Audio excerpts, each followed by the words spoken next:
കഴിഞ്ഞ ദിവസം എൻ്റെ ഒരു ഫ്രണ്ട് എനിക്കൊരു വീഡിയോ അയക്കുകയുണ്ടായി. ഡബിൾ മിൻറ്റ് കമ്പനിയുടെ തിരിമറിയും ഫുഡ് സേഫ്റ്റിയുടെ ഉറക്കവും എന്ന തലക്കെട്ടോട് കൂടിയ ആ വീഡിയോയുടെ പ്രസക്ത ഭാഗങ്ങൾ നമുക്കൊന്ന് കാണാം. വീഡിയോ ഇതാണ്. Start something fresh. നിനക്ക് കുറെ ടൈപ്പ് പാക്കുകളില്ലേ? അതെ ഉണ്ട്. അതില് 30.4 ഗ്രാമിന്റെ ഈ പാക്കില് ഇൻഗ്രീഡിയൻസോ ന്യൂട്രീഷൻ ഇൻഫർമേഷനോ മെൻഷൻ ചെയ്തിട്ടില്ല. അതായത് ഫുഡ് സേഫ്റ്റി സ്റ്റാൻഡേർഡ് ആക്ട് പ്രകാരം അത് വയലേഷൻ അല്ല മോനെ. അത് നീ എവിടുന്നാണ് ഇതൊക്കെ പൊക്കിക്കൊണ്ടുവരുന്നത്? ഇതൊക്കെ ഇപ്പോഴും മാർക്കറ്റിൽ കിടന്ന് കളിക്കുമ്പോൾ ഈ ഫുഡ് സേഫ്റ്റിക്കാർ എന്താ ചെയ്യുന്നത് എന്നുള്ളതാണ് എനിക്ക് മനസ്സിലാവാത്തത്. ഈ വീഡിയോയുടെ താഴെയുള്ള കമൻറ്റ് നോക്കിക്കഴിഞ്ഞാൽ ഫുഡ് സേഫ്റ്റി ഡിപ്പാർട്ട്മെൻറ്റിനെയും ഫുഡ് സേഫ്റ്റി ഓഫീസേഴ്സിനെയും ഉദ്ധരിച്ചുകൊണ്ട് ധാരാളം കമൻറ്റുകൾ കാണാം.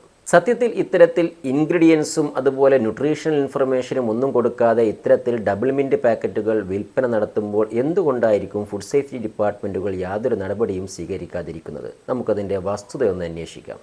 Food safety and standard act labelling and display regulation പ്രകാരം ഭക്ഷ്യവസ്തുക്കളുടെ പാക്കറ്റിൽ നിർബന്ധമായിട്ടും ഇൻഗ്രീഡിയൻസ് അതുപോലെ ന്യൂട്രീഷണൽ ഇൻഫർമേഷൻ ഉൾപ്പെടെ 13ഓളം കാര്യങ്ങൾ കൊടുത്തിരിക്കണം.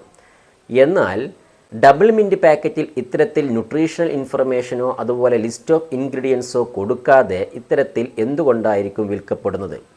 Food safety and standard act labelling and display റെഗുലേഷനിൽ പാക്കറ്റ് ഭക്ഷ്യവസ്തുവിൻ്റെ ലേബലിൽ 13 കാര്യങ്ങൾ ഉണ്ടായിരിക്കണമെന്ന് പറയുമ്പോൾ തന്നെ അതിൽ ചില എക്സംഷൻസ് പറയുന്നുണ്ട്. അതായത് ഒരു പാക്കറ്റ് ഭക്ഷ്യവസ്തുവിൻ്റെ സർഫസ് ഏരിയ 100 സെൻറ്റിമീറ്റർ സ്ക്വയറോ അതിൽ താഴെയോ ആണെങ്കിൽ അത്തരത്തിലുള്ള പാക്കറ്റ് ഭക്ഷ്യവസ്തുവിൻ്റെ ലേബലിൽ list of ingredients, nutritional information, batch number, import ചെയ്ത ഉൽപ്പന്നമാണെങ്കിൽ ഇമ്പോർട്ടറുടെ പൂർണ്ണമായ അഡ്രസ്സ്, അവരുടെ FSSAI ലൈസൻസ് നമ്പർ, ഏതെങ്കിലും ഫുഡ് അഡിറ്റീവ് ചേർത്തിട്ടുണ്ടെങ്കിൽ ഫുഡ് അഡിറ്റീവുമായി ബന്ധപ്പെട്ട ഡിക്ലറേഷൻ, ഉപയോഗിക്കേണ്ട രീതി തുടങ്ങിയവയൊന്നും നിർബന്ധമായും കൊടുത്തിരിക്കണമെന്നില്ല. എന്നാൽ ഇത്തരത്തിലുള്ള ചെറിയ പാക്കറ്റുകളുടെ മൾട്ടി യൂണിറ്റ് പാക്കറ്റിന് മുകളിൽ അവ നിർബന്ധമായും കൊടുത്തിരിക്കണം. അതായത് ഈ ഡബിൾ മിൻറ്റിൻ്റെ 8 ഡബ്ബകൾ അടങ്ങിയിരിക്കുന്ന ഒരു മൾട്ടി യൂണിറ്റ് ബോക്സ് ഉണ്ടാവും. ആ ബോക്സിൻ്റെ മുകളിൽ നിർബന്ധമായിട്ടും ഇത്തരത്തിലുള്ള ന്യൂട്രീഷൻ ഇൻഫർമേഷനും അതുപോലെ ഇൻഗ്രീഡിയൻസും നിർബന്ധമായും കൊടുത്തിരിക്കണം.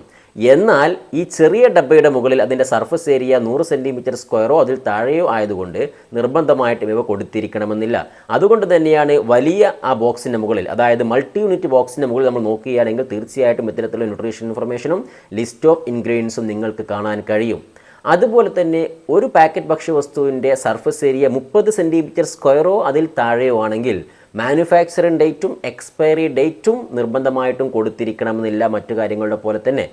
എന്നാൽ അതിൻ്റെ മൾട്ടി യൂണിറ്റ് പാക്കറ്റിന് മുകളിൽ ഈ മാനുഫാക്ചറിംഗ് ഡേറ്റും എക്സ്പയറി ഡേറ്റും ബാക്കിയുള്ള ഇൻഫർമേഷൻസും എല്ലാം കൊടുത്തിരിക്കണം. ഭക്ഷ്യസുരക്ഷയുമായി ബന്ധപ്പെട്ട കൂടുതൽ വീഡിയോകൾ നമുക്ക് വീണ്ടും കാണാം. താങ്ക്